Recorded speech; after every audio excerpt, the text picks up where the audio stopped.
Kazmi, Icho Rachidi, Anya Daniel, Ousso Estelle.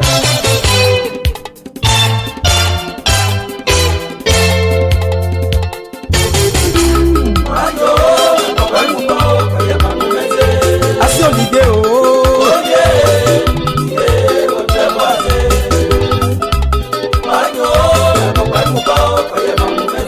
Ate sostene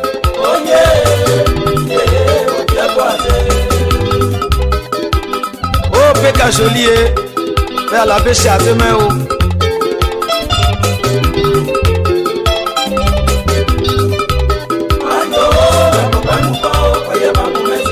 Amour latino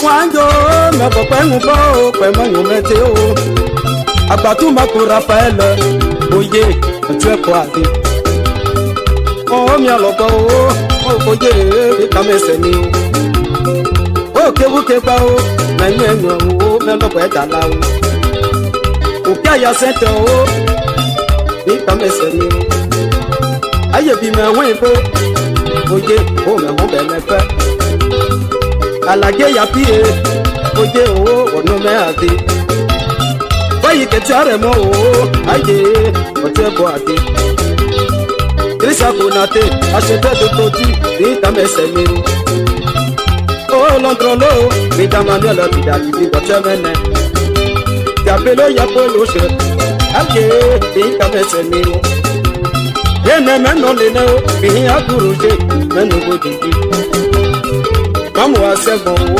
aye na mo be me pe Oh, que bao, mengo, melo poeta lao. Oh, digo meo, mengo, yeti meno di pie.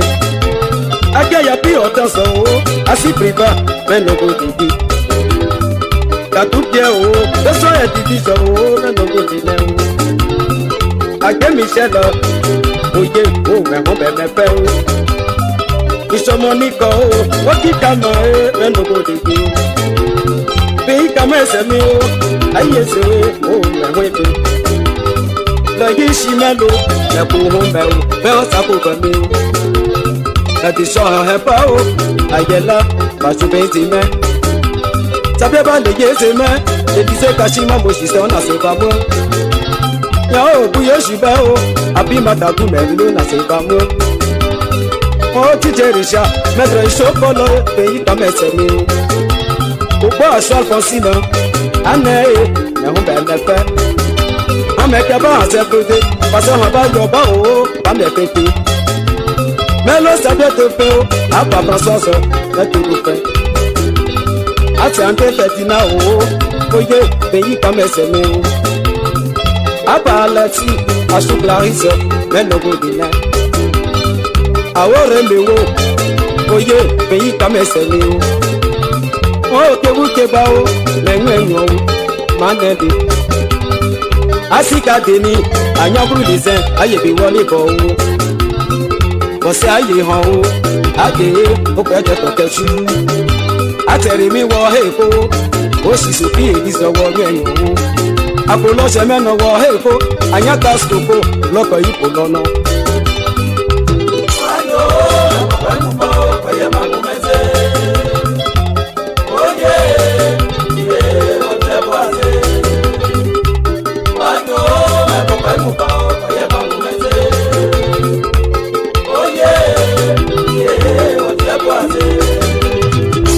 Aboki John,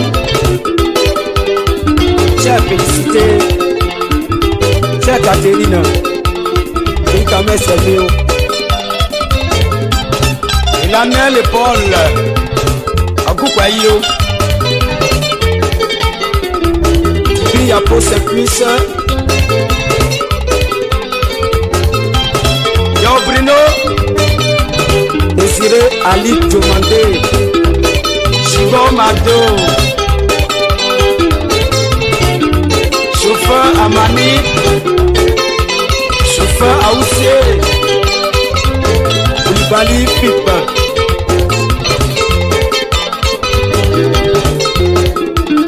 Oh, chapeau claver.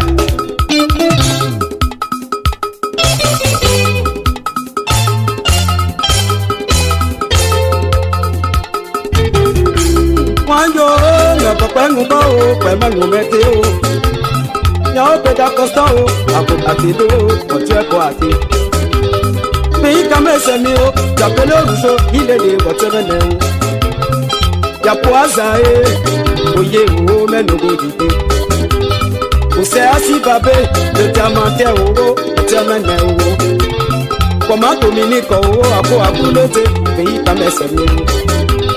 Koso le boutique, ya tasimelo, koche ko ati o. Kimu Benjamin, menogo didi, utso penonime. Kalebi kale, asibako, otemene o. Age Marcelo, aye mo be aṣiye batime. Adopini eneso, o gbogbo, aye bi wọlé kan o. Ọ̀sẹ̀ ayé hàn o, aye o pẹ́ jẹ́ tọ́kẹ́sí.